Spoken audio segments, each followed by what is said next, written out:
پچھلے خطبہ جمعہ میں آپ کے سامنے احادیث کی روشنی میں اس بات کو سمجھانے کی کوشش کی گئی تھی کہ نبی اکرم صلی اللہ علیہ وسلم کی محبت میں آ کر کے ایک انسان آپ کو آپ کے درجے سے نہیں بڑھا سکتا، یعنی آپ کی شان میں غلو نہیں کیا جا سکتا۔ جتنا کچھ اللہ رب العزت نے درجہ اور مرتبہ دیا ہے اتنا ہی کافی ہے، اس سے زیادہ کی گنجائش ہے بھی نہیں، ذرہ برابر بھی اس میں بڑھانے کی گنجائش ہے ہی نہیں، کیونکہ ذرا بھی بڑھائیں گے تو پھر وہ مرتبہ الوہیت کا ہو جائے گا، یعنی پھر بندے میں اور بندے کے رب میں فرق ختم ہو جائے گا۔ تو اس لیے اللہ کے رسول صلی اللہ علیہ وسلم کی شان اور قدر و منزلت اور عظمت جتنا کچھ اللہ رب العزت نے بیان کر دیا اور خود نبی پاک صلی اللہ علیہ وسلم نے اس کی وضاحت کر دی، اتنا ہی کافی ہے۔ اگر اس سے زیادہ کی گنجائش ہوتی تو اللہ رب العزت وہ چیز بھی عطا کر دیتا اور اس کی بھی وضاحت قرآن میں ہو جاتی۔ تو میرے بھائیو دوستو، آج بھی میں اسی چیز کو ایک دوسرے انداز سے حدیث کی روشنی میں سمجھانے کی کوشش کروں گا۔ اللہ سمجھ کی توفیق دے اور ہمیں ہر چیز کا جو درجہ ہے، جو مرتبہ ہے اور ہر چیز کی جو حقیقت ہے، اس حقیقت کو حقیقت تک ہی رکھنے کی توفیق دے۔ اس میں نہ کمی کی گنجائش ہے تو ہمیں کمی سے بھی اللہ بچائے، اور اس میں اضافے کی بھی گنجائش نہیں تو اللہ ہمیں اضافے سے بھی بچائے۔ میرے بھائی میرے دوست، ابن ماجہ کی اور دیگر حدیث کی کتابوں میں موجود یہ واقعہ ہے جو میں آپ کے سامنے رکھنے جا رہا ہوں، اور اس واقعے کی ایک ایک کڑی سمجھنے کی کوشش کیجیے گا، شاید کہ بہت کچھ آپ کی سمجھ میں آ جائے۔ اس میں بہت سارے عقیدے کے مسئلے بھی کھل کر کے سامنے آ جائیں گے، اور ایسے کھلیں گے جیسے دن ابھی روشن ہے۔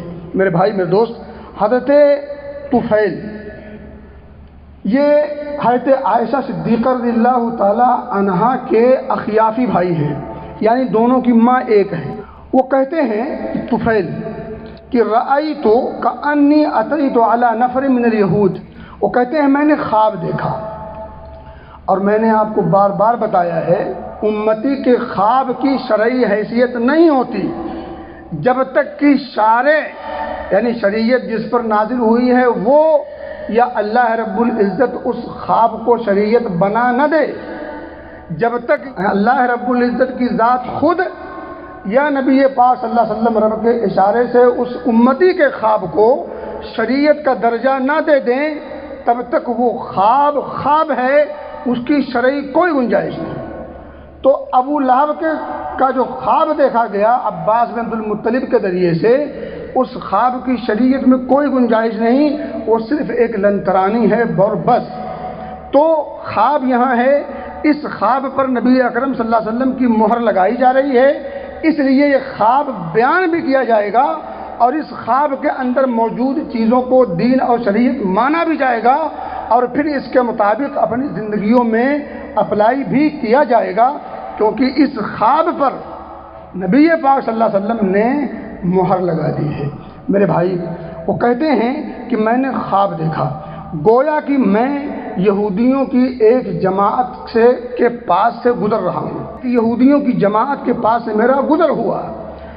قلت تو میں نے اس جماعت سے کہا انکم لانتم القوم لولا انکم تقولون، تمہیں اچھی قوم کا سرٹیفکیٹ ملتا اگر تم ایسا نہ کہتے۔ کیا نہ کہتے؟ اب ذرا وہ جملہ سنیے اور اپنے اس اسلامی ماحول اور معاشرے کا جائزہ لیجئے، کیا یہ برائی ہم میں نہیں ہے بلکہ اس جتنی برائی ان کے اندر تھی اس سے زیادہ ہے، ایک اسٹیپ ہم آگے بڑھ چکے ہیں۔ اب وہ کیا ہے؟ کہہ رہے ہیں کہ لولا انتم تقولون عزیر ابن اللہ، اگر تم عزیر علیہ السلام کو اللہ کا بیٹا نہ مانتے اور یہ بات نہ کہتے تو تم بہترین قوم تھے۔ وقالت الیہود عزیر ابن اللہ، یہودیوں نے عزیر کو اللہ کا بیٹا قرار دیا، طفیل نے یہودیوں کی جماعت سے کہا کہ تم اگر عزیر کو اللہ کا بیٹا نہ کہتے تو تم بڑی بہترین قوم تھے۔ قالو، ان لوگوں نے آگے ترکی بترکی جواب دیا، کہا وانتم لانتم القوم، تم بھی بڑی اچھی اور بھولی اور بہترین قوم مانے جاتے، تم بھی کیا ہی بہترین قوم ہوتے، لولا انتم تقولون ما شاء اللہ و شاء محمد صلی اللہ علیہ وسلم، اگر تم یہ نہ کہتے کہ جو اللہ چاہے اور جو محمد چاہیں صلی اللہ علیہ وسلم، تو تم بھی بڑی اچھی قوم تھے۔ ہمارے اندر کا عیب تمہیں دکھا، لیکن اسی جیسے عیب دار تم بھی تو ہو، یہ خامی تم میں بھی پائی جاتی ہے۔ اگر ہم نے وقت کے نبی عزیر کو اللہ کا بیٹا قرار دیا تو تم نے بھی اپنے وقت کے نبی کو اللہ کے ساتھ کھڑا کر دیا۔ اس حمام میں جہاں ہمیں تم دیکھ رہے ہو، تم بھی اسی حمام میں ہو۔ یہ یہودیوں نے جواب دیا۔ کہتے ہیں ثم مررت بنفر من النصارى، پھر میں آگے خواب میں آگے بڑھا تو نصرانیوں کی ایک جماعت سے کے پاس سے گزر ہوا۔ جب وہاں پہنچا تو میں نے سیم اسی انداز کی گفتگو کی۔ فقلت انکم لانتم القوم لولا انکم تقولون المسیح ابن اللہ، کہ تم کیا ہی بہترین قوم ہو اگر تم مسیح کو یعنی عیسیٰ بن مریم کو اللہ کا بیٹا نہ کہو تو تم بڑی بہترین قوم ہو، اچھے لوگ ہو۔ قالو، انہوں نے بھی جواب دیا ویسے ہی، کہتے ہیں کہ وَإِنَّكُمْ لَأَنْتُمُ الْقَوْمُ لَوْلَا أَنَّكُمْ تَقُولُونَ مَا شَاءَ اللَّهُ وَشَاءَ محمد، کہ تم بھی بڑی بہترین قوم ہوتے اگر تم ایسا نہ کہتے، اور کیا نہ کہتے، ما شاء اللہ وشاء محمد نہ کہتے، یعنی جو اللہ چاہے اور جو محمد چاہیں صلی اللہ علیہ وسلم۔ کہہ رہے ہیں اب آگے طفیل کہتے ہیں کہ فلما اصبحت، جب صبح ہوئی، جب میں نے صبح کی، اخبرت بها من اخبرت، تو اس خواب کو میں نے بیان کیا جس کو چاہا، یعنی اپنے چاہت کے حساب سے کچھ لوگوں کے سامنے اس خواب کو بیان کر دیا، خبر دے دی، بتا دیا۔ ثم، کچھ لوگوں کو بتانے کے بعد پھر وہ چلے کہاں، اتیت النبی صلی اللہ علیہ وسلم، پھر نبی مکرم صلی اللہ علیہ وسلم کے پاس تشریف لے گئے، اور فاخبرتہ، وہ کہتے ہیں کہ میں جب وہاں پہنچا تو نبی پاک صلی اللہ علیہ وسلم کو بھی اپنا یہ خواب بیان کیا، خبر دی۔ صبح ہوئی تو پہلے خواب لوگوں میں سے کچھ لوگوں کو بیان کر دیا، پھر نبی پاک کے پاس پہنچے اور نبی پاک کو بھی خواب بیان کیا۔ قالا، نبی اکرم صلی اللہ علیہ وسلم پوچھتے ہیں طفیل سے، هل اخبرت بها احدا، کیا تم نے اس خواب کو کسی اور سے بھی بیان کیا ہے؟ جو تم مجھ سے بیان کر رہے ہو یہ خواب، اس خواب کو مجھ سے پہلے میرے علاوہ کسی اور کو بھی بتایا ہے؟ یہی میں ایک چیز آپ سے پوچھ لوں کہ اللہ کے رسول صلی اللہ علیہ وسلم کو اگر یہ اس بات کی خبر تھی، جب آپ کو ہر چیز کی خبر ہے نعوذ باللہ، تو پھر پوچھا کیوں تھا؟ طفیل سے سوال کیوں کیا؟ هل اخبرت بها احدا، اگر پتہ ہوتا تو سوال نہ ہوتا، اس بات کی خبر ہوتی تو پھر نبی اکرم صلی اللہ علیہ وسلم بلا وجہ سوال طفیل سے نہ کرتے، هل اخبرت بها احدا۔ قالا، کہتے قل تو نعم، میں نے کہا ہاں، میں نے کچھ لوگوں کو بیان کیا ہے۔ قالا، آپ نے پھر لوگوں کے پاس پہنچے، لوگوں کو اکٹھا کیا، فحمد اللہ واثنى علیہ، خطبہ دیا، درس دیا۔ اب اسپیچ شروع ہو گئی ہے۔ اسپیچ سے پہلے آپ صلی اللہ علیہ وسلم اللہ کی حمد و ثنا اور اللہ کی تعریف و توصیف خوب جم کے بیان کیے۔ بیان کرنے کے بعد آپ نے فرمایا اما بعد، ہاں حمد و ثنا کے بعد، فإن طفیلا رأى رؤیا اخبر بها من اخبر منکم، طفیل نے آج خواب دیکھا ہے اور اس خواب کو تم میں سے کچھ لوگوں سے اس نے بیان بھی کیا ہے، بتایا بھی ہے۔ وَإِنَّكُمْ قُلْتُمْ كَلِمَةً يَمْنَعُنِي كَذَا وَكَذَا، تم ایسی اور ایسی بات کہتے رہتے ہو۔ نسائی وغیرہ کی روایت میں ہے کہ وَإِنَّكُمْ قُلْتُمْ كَلِمَةً يَمْنَعُنِي الْحَيَاءُ مِنْكُمْ ان انہاکم عنہا، تم ایسی اور ایسی باتیں کہتے ہو، یعنی شاء اللہ و شاء محمد کہتے ہو، جس سے میں تمہیں اب روک رہا ہوں۔ اور دیگر روایت میں ہے کہ میں حیا کی وجہ سے تمہیں اس بات سے روک نہ سکا۔ یہاں پر تھوڑا رک کر کے میں ایک دو بات بتاؤں گا۔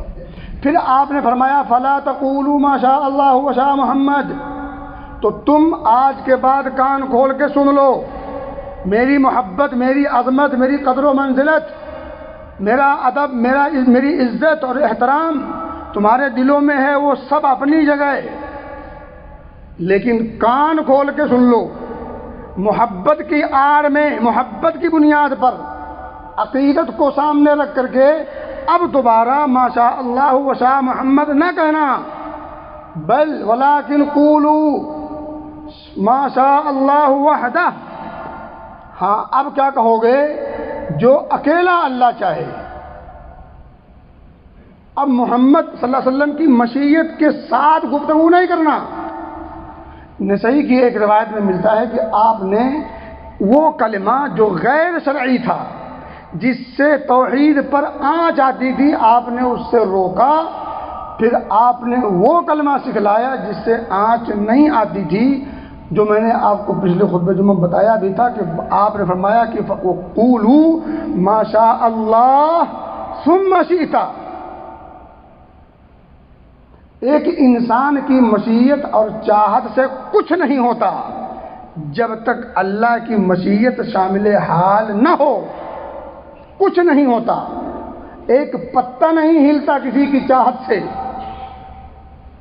بچہ دینا تو بہت دور کی بات ہے، ایک ذرے کے کا مالک کوئی نہیں، کسی کی عزت و آبرو کو لوٹانا تو بہت بڑی بات ہے، اور کسی کو رزق دینا یہ بہت بڑی بات ہے، اور کسی کی بگڑی بنانا یہ بہت بڑی باتیں ہیں۔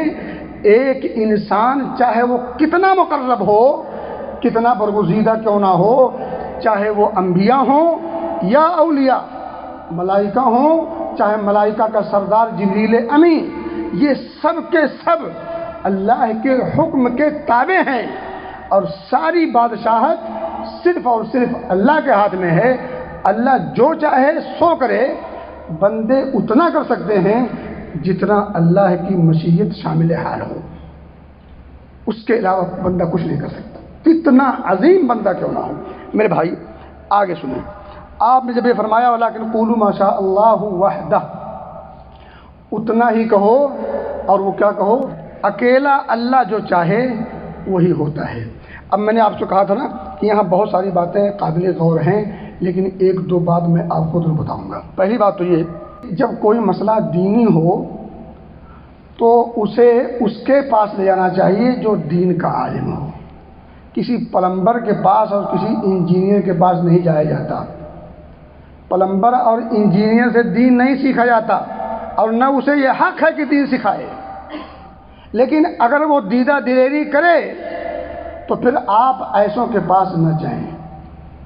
آپ جب بیمار ہوتے ہو تو پلمبر کے پاس نہیں جاتے، کسی خیاط کے پاس نہیں جاتے، کسی انجینئر کے پاس نہیں جاتے، آپ ڈاکٹر کے پاس جاتے ہو، اور ہر ڈاکٹر کے پاس نہیں جاتے، جھولا چھاپ کے پاس نہیں جاتے، جعلی ڈگری والے کے پاس نہیں جاتے، بلکہ آپ سوچتے ہو اسپیشلسٹ چاہیے۔ جس بیماری سے آپ جوجھ رہے ہیں اس بیماری کا ماہر ڈاکٹر چاہیے آپ کو، فیس بھلے 200 بجائے 400 لگے۔ تو اگر دین کا معاملہ ہو تو پھر کتنا احتیاط کرنا چاہیے اس کا اندازہ شاید آپ کو نہیں ہے۔ اس دنیا میں جو ڈاکٹر ہے اگر کچھ غلط کر جائے کیا ہوگا؟ مر جائے گا انسان، مرنا ویسے بھی ہے، لیکن دین کے معاملے میں اگر کسی ایسے ڈاکٹر کے پاس گئے جو جعلی ہوا یا کم علم ہوا تو وہاں سے اگر خرابی پیدا ہوگی تو آپ کی جہنم پکی ہو جائے گی۔ یہاں جہنم کا مسئلہ ہے، یہاں موت کا مسئلہ ہے۔ موت ویسے بھی آنی ہے، چاہے آپ کتنے ہی عیش و آرام اور کتنے ہی صحت مند کیوں نہ ہوں، تو موت سے تو آپ بچ نہیں سکتے، لیکن جنت و جہنم کے لیے آپ تگ و دو کر سکتے ہیں۔ تو جب جنت و جہنم کا مسئلہ ہے تو جہنم سے بچاؤ کی تدبیریں حتی الامکان کرنی چاہیے. تو اب پلمبر کے پاس نہ جائیے گا اور کسی انجینئر کے پاس لے کے دین کا مسئلہ نہ جائیے. اور ایک بات بتا دوں آپ کو، ہم لوگ چلتے پھرتے کبھی جا رہے ہیں، کہیں بس میں بیٹھے ہیں، گاڑی میں بیٹھے ہیں، پاؤں چل رہے ہیں یوں ہی، تو دو جاہل دونوں آپس میں بحث کر رہے ہیں، دونوں ابینا ہیں، دونوں بحث کر رہے ہیں، خبر ادھر ہے، وہ کہہ رہا خبر ادھر ہے، دونوں کو پتہ نہیں ہے، دونوں کو پتہ نہیں ہے خبر کدھر ہے، لیکن دونوں بحث کر رہے ہیں. اب اس سے بڑی بدماشی اور کیا ہو سکتی ہے دین کے نام پر؟ اس سے بڑی جسارت اور کیا ہو سکتی ہے؟ ایسے لوگوں کا سواگت ہونا چاہیے دروں سے، ان کی پیٹھ لال کر دینی چاہیے. جس چیز کا پتہ نہیں، جس چیز کی خبر نہیں، اس چیز تو بحث کس بات کی؟ کیوں؟ یہ حق آپ کو کس نے دیا؟ یہ اس جرأت کا انجام جانتے کیا ہوگا؟ من کذب علی متعمدا فلیتبوأ مقعدہ من النار. جو شخص میرے اوپر جھوٹ باندھے جان بوجھ کر کے، جب آپ کو پتہ نہیں ہے تو جب آپ بتاؤ گے جھوٹ کے علاوہ اور کیا کرو گے؟ فلیتبوأ مقعدہ من النار. جہنم ٹھکانہ ہے ایسے لوگوں کا، اور حق ہے یہ. جس چیز کی خبر نہیں، پتہ نہیں، اس پر بحث و مباحثہ بیٹھ کر کے یہاں وہاں چلتے پھرتے، یہی ہے شریعت کا تقاضا. اسی کو کہتے ہیں دینداری. یہ بدماشی ہے. دوسری بات میرے بھائی، اللہ رب العزت اچھے خواب کے ذریعے سے بھی دین کے، شریعت کے کچھ احکام پیش کر دیتا ہے جب اس کی چاہت ہوتی ہے. تیسری بات میں آپ کو بتا دوں کہ برائی کے جو دروازے ہیں نا، ان دروازوں کا بند کرنا بہت ضروری ہے. برائی کے دروازوں کا بند کرنا بہت ضروری ہے. میں آپ کو بتا دوں ایک بات، کبھی کبھی وہ دروازہ فی نفسہ ہی غلط نہیں ہوتا، لیکن اس دروازے کے کھول دینے سے برائی کا جنم لینے کا فل چانس ہوتا ہے. اور وہ برائی ایسی ہو سکتی ہے کبھی کبھار جو انسان کے ایمان کو ملیا میٹ کر دے گی. اب میں آپ کو مثال دیتا ہوں. عورتوں کو کہا گیا ہے کہ اپنے پاؤں کو جھنکار سے بچاؤ، پاؤں نہ مارو زمین پر جب پاجیب پہنے ہوئے ہو. جب چلو راستے میں تو وَلَا يَضْرِبْنَ بِأَرْجُلِهِنَّ، اپنے پاؤں کو، ذرا آج کل جو چلتی نا پاؤں میں پاجیب پہن کے، اور پھر وہ اونچی ہل والی سینڈل، اور پھر وہ شانے بے نیازی اور وہ اندازے، یہ منع کیوں ہے؟ چلنے سے کون منع کرتا ہے؟ چلنے سے کوئی منع نہیں کرتا. اگر پاؤں زمین پر تک ہو بھی جائیں تو کوئی مسئلہ نہیں ہے فی نفس ہی. لیکن جب پاجیب پہنے ہوں اور لوگوں کے درمیان سے گزر رہی ہو تو اب اس کا اس انداز سے چلنا یہ حرام ہے. کیوں؟ کیونکہ اس چال سے دوسرے لوگ جو وہاں ہیں وہ فتنے میں پڑیں گے. اب دیکھیں، ایک عورت کو چلنا، جانا، چپل پہننا اور پاؤں کا زمین پر اگر کبھی لگ جانا جس کی وجہ سے آواز پیدا ہو جائے، یہ فی نفس ہی حرام نہیں ہے، یہ منع نہیں ہے، کر سکتی. لیکن جہاں غیر محرم ہوں اور غیر محرم کے توجہ کا ذریعہ بنے تو پھر ایسی جگہ پر ایسے عمل کو حرام ٹھہرایا گیا ہے. نبی اکرم صلی اللہ علیہ وسلم نے منافقین کو ان کی بدماشی جب ظاہر ہو گئی پھر بھی ان کو قتل نہیں کیا. کیوں نہیں قتل کیا؟ جبکہ قتل کرنا حق تھا، ضرورت تھی وقت کی، لیکن پھر بھی آپ نے قتل نہیں کیا کیونکہ آپ نے بتایا صحابہ کو کہ دیکھو اگر آج میں ان بدماشوں کو قتل کرا دوں یا قتل کر دوں تو پھر یہ لوگ بہانہ پا جائیں گے دین اسلام پر اور مجھ پر کیڑے نکالنے کا کہ یہ عجیب نبی ہے، یہ تو اپنے دوستوں کو مرواتا ہے، اپنے دوستوں کو قتل کرواتا ہے، اپنے ہی سماج کے لوگوں کو کلنگ کرواتا ہے. تو میرے بھائی دوستو، اس برے دروازے کو بند اس لیے کیا کیونکہ اس سے برائی کے آنے کا امکان تھا. اب یہی میں ایک بات بتا دوں، اللہ کے رسول صلی اللہ علیہ وسلم نے منع کیوں نہیں کیا تھا؟ جب وہ شاء اللہ و شاء محمد کہتے تھے تو اللہ کے رسول نے منع کیوں نہیں کیا؟ جب طفیل نے خواب دیکھا اس کے بعد منع کیا؟ تو یہاں شارحین حدیث لکھتے ہیں، کہتے ہیں شروع میں جب صحابہ ما شاء اللہ و شاء محمد کہتے تھے تو اس سے مطلب یہ نہیں ہوتا تھا کہ وہ یہ جانتے ہیں اور وہ یہ مانتے ہیں کہ جو اللہ چاہے جو نبی چاہے، وہ ان دونوں کو یکساں نہیں مانتے تھے، دونوں کے درمیان جو فرق ہے اس فرق کو ملحوظ رکھتے تھے۔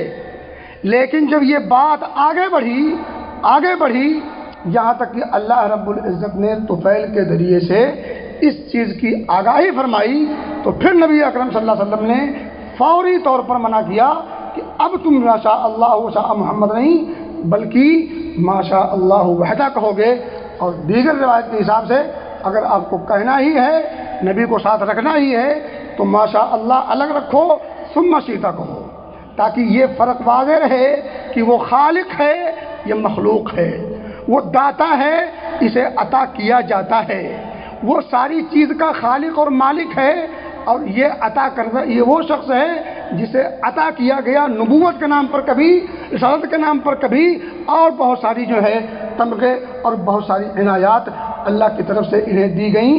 دونوں دو ہستیاں ہیں، ایک کا زمین اور ایک آسمان کے اوپر ہے، ایک خالق ہے دوسرا مخلوق ہے، ایک کی جگہ عرش معلی ہے دوسری کی جگہ یہ فرش ہے۔ تو میرے بھائی میرے دوست، کہنے کی بات یہ ہے کہ نبی پاک صلی اللہ علیہ وسلم نے وقتی طور پر وہاں منع کیوں نہیں کیا اور یہاں منع کیوں کیا؟ اب یہی وہ نقطہ سمجھ لیجیے کہ ہم نبی کی محبت کے نام پر کون سے اور کیا کچھ نہیں کرتے۔ محبت کا انکار کسی نے نہیں کیا، محبت کے اظہار کا انکار کسی نے نہیں کیا۔ کیوں؟ اور انکار کیوں کیسے کر سکتا ہے کوئی شخص جبکہ یہ ایمان ہے، اس کے بغیر ایمان مکمل نہیں ہو سکتا۔ انکار کوئی نہیں کرتا۔ انکار اس چیز کا ہے جو چیز توحید پر آنچ ڈالتی ہے، انکار اس چیز کا ہے جو رب اور بندے کے درمیان فرق کو ختم کر دیتا ہے، انکار اس چیز کا ہے جو شریعت کے خلاف ہوتا ہے، انکار اس چیز کا ہے جو نبی کے مشن پر آنچ آتی ہے، انکار اس چیز کا ہوتا ہے جو نبی اکرم صلی اللہ علیہ وسلم کی لائی ہوئی تعلیمات اور لائی ہوئی شریعت کی جب اپوزٹ بات ہوتی ہے تو پھر انکار کرنا ضروری ہوتا ہے۔ اب میں آپ کو بتا دوں آخری بات، محبت کے نام پر ناچے گئے ہیں، نوجوان بچیاں بھی ناچی ہیں، ادھیڑ عمر کی عورتیں بھی ناچی ہیں، آپ کو مجھ سے زیادہ پتہ ہے، اور اگر کسی کو شبہ ہو تو آئے میں دکھاتا ہوں، کچھ ویڈیو میں نے سیو کر رکھے ہیں، بچیوں کے ناچتے ہوئے، بوڑھی اور جوان اور ادھیڑ عورتوں کے ناچتے ہوئے، بینر لگا ہوا ہے پیچھے جشن عید میلاد النبی صلی اللہ علیہ وسلم، منہ سے مرحبا یا مصطفیٰ اور ڈانس کے ساتھ، اس کو محبت کہتے ہیں؟ اگر یہ محبت ہے تو ایسی محبت ہمیں نہیں چاہیے، اور یہ محبت اللہ رب العزت کو بھی نہیں چاہیے۔ اور دوسری بات سوچیں، نبی پاک صلی اللہ علیہ وسلم آئے بھی ہیں، آ جائیے، آپ آ رہے ہیں، آپ کا استقبال بھی ہو رہا ہے، نبی پاک کو اسٹیج پہ بلا کر کے، نعوذ باللہ پہلی بات تو یہ عقیدہ غلط ہے، یہ کفری عقیدہ ہے۔ نبی پاک صلی اللہ علیہ وسلم کی آمد ہو اور نبی کو اسٹیج پہ بٹھا کر کے اور نوخیز عورتوں کو نچاؤ، اسی کو محبت کہتے ہیں؟ یہی ادب ہے، یہی ادب ہے، اسی کو محبت کہتے ہیں، یہی دین ہے۔ آپ نے پھر نبی کا مرتبہ جانا ہی نہیں، آپ نے پھر نبی کو پہچانا نہیں، پھر آپ نے نبی کی شان کو پرکھا ہی نہیں۔ اللہ کی قسم ہے، جو شخص ایسی حرکت کرے اور ایسی حرکت کرتا ہوا دیکھے اور اس کے بعد بھی اگر منع نہ کر سکے، اللہ کی قسم کھا کے یہ بات کہی جا سکتی ہے کہ ایسے شخص کا نبی سے کوئی رشتہ نہیں، کوئی رشتہ نہیں، فضول ہے اس کا دعویٰ، ڈھکوسلا ہے اس کے بعد، کچھ نہیں ہے۔ نبی کو بلا کر کے اپنے عقیدے کے مطابق نبی کے سامنے ناچ، ڈی جے اور محبت۔ علامہ اقبال نے کہا تھا نا، وضع میں تم ہو نصارہ تو تمدن میں ہنود، یہ مسلمان ہیں جنہیں دیکھ کے سرمایہ یہود۔ اب آپ لوگ کہیں گے کہ ہم نے کب کہا ناچنے کے لیے؟ آپ نے منع کب کیا ناچتے ہوئے لوگوں کو؟ اور میں کہہ رہا ہوں ہم نے عید منائی ہے، بقرعید منائی ہے، عید اور بقرعید ہم کب سے منا رہے ہیں، لیکن کبھی عید اور بقرعید میں ناچتے کبھی کسی کو دیکھا؟ یہ دو عیدیں ہیں، ان دو عیدوں میں کبھی ناچنے کا تصور نہیں آیا، اور یہ عیدوں کی عید کہی جاتی ہے۔ نعوذ باللہ، انا للہ و انا الیہ راجعون۔ عیدوں کی عید، نبی کو بلا کر کے اور پھر ناچ اور ڈانس اور ڈی جے اور میوزک اور گانوں کی لے پر اور ایسے ایسے گانے، اور یہ محبت ہے۔ میں کہتا کہ عید اور بقرعید میں ناچنے کا تصور کیوں نہیں پیدا ہوا؟ کیونکہ یہ سنت سے ثابت ہے، کیونکہ یہ اللہ اس کے رسول کا حکم ہے۔ جو چیز اللہ اس کے رسول کا حکم نہ ہو اس میں برائی پیدا ہوتی ہے۔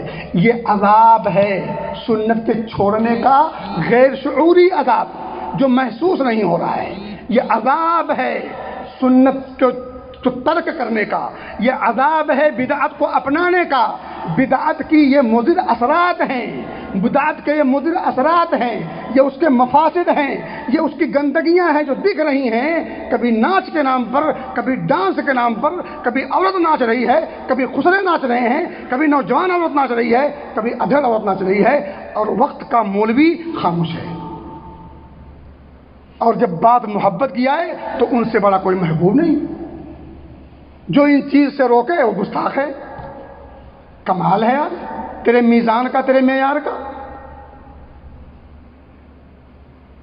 اللہ سے دعا ہے کہ اللہ سمجھ کی توفیق دے، اور محبت کا، ادب کا جو تقاضا ہے، نبی کی جو شان ہے، اللہ ہمیں ان ساری چیزوں کو سمجھنے کی توفیق دے، اور اس شان والے نبی کی عظمت کو سمجھنے کی توفیق دے، اور بدعات و خرافات سے اللہ ہم سب کو دور رکھے۔ آپ کی سنت کو حرز جا بنانے کی توفیق دے، آپ کی سنت کو پڑھنے کی، سمجھنے کی، اور اپنے عملی زندگی میں اس کے نفاذ کی توفیق دے۔ اللہ ہمیں بدعت و خرافات سے بچائے، اللہ ہمیں بدعت و خرافات سے بچا، اللہ ہمیں بدعت و خرافات سے بچا۔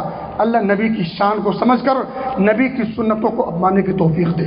مولا ہمیں توفیق دے سنتوں کو اپنانے کی، بدعت کو چھوڑنے کی۔